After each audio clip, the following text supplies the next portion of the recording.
Hey, it's Dave. I had some great questions last week and some wonderful conversations about like indicators of success and indicators of fat loss, and kind of what those weight loss expectations might be. So I just kind of wanted to share a little bit of those conversations with you.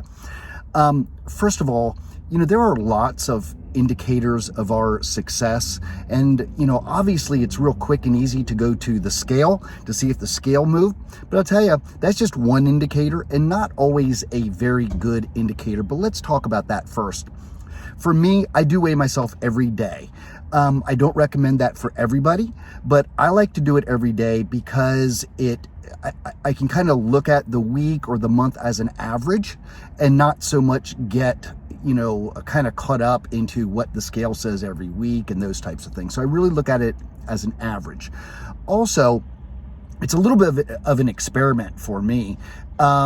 It gives me more data to see if there are things that altered my weight loss, whatever my goals might be. Like what was the effect of a bad night's sleep? What was the effect of a glass of wine? What was the effect of some extra carbohydrates and all of that? So it just gives me kind of a little bit of more information and a better indicator, but the scale is absolutely not everything.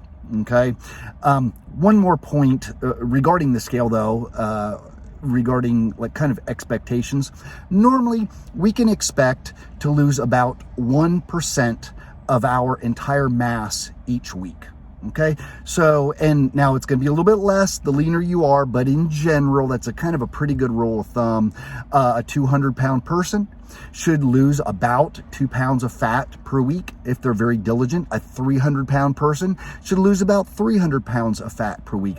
Once again, if they're very diligent. Okay, so we talked about the scale. A couple other things. Waist measurement is a fantastic indicator, and we'll talk about some other measurements also. Sorry, I'm outside here. There's a truck.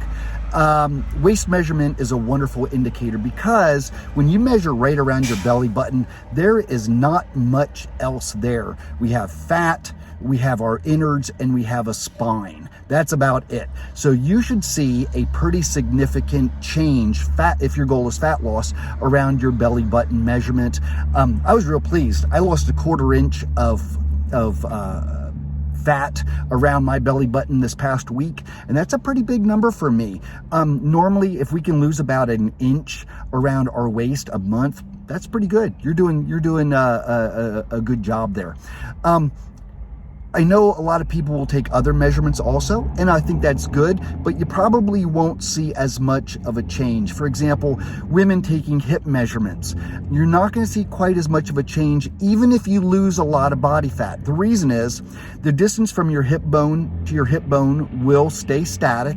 Also, you could lose a lot of fat off that hip area, but if you're training hard, you could also gain some muscle in your glutes. So that could kind of offset that fat loss change. Again, you're not going to see as big of a differential as you're going to see around that waist measurement.